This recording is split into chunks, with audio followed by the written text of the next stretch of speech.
La nouvelle équipe dirigeante de la Direction générale des corridors de développement industriel, DGCDI, a pris officiellement ses fonctions le 29 novembre 2022. Les directeurs généraux entrants, Judé Badibanga et le DGA Gilbert Kabwe-Kazadi, étaient très bien accueillis par le personnel de cette entreprise. Occasion pour les ministres de leur remettre leurs notifications et de renouveler ses félicitations pour leur nomination.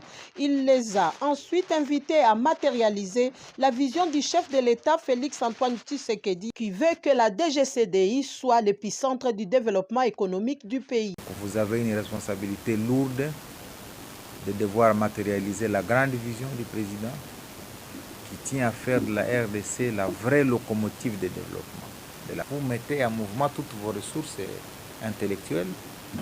D'ici 5 ans, vous pouvez être une des grandes structures qui feront la fierté du pays. Et donc la RDC compte sur les compétences de chacun, de chacune de vous. Mettez-vous au travail parce que vous avez le soutien et du président de la République, et du Premier ministre, et de votre ministre.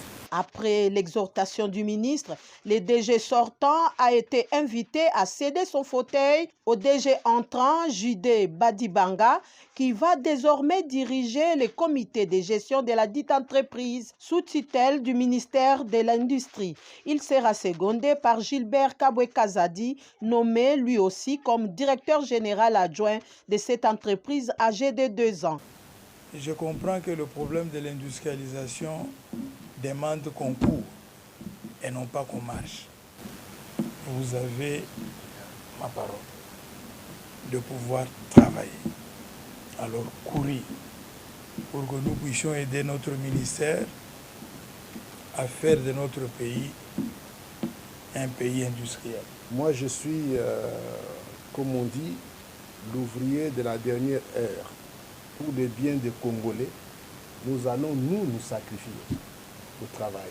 Cette cérémonie s'est déroulée en présence du secrétaire général de l'industrie du conseil d'administration présidé par le PCA, Roger Safari, et des cadres de la DGCDI. Cérémonie similaire au conseil d'administration.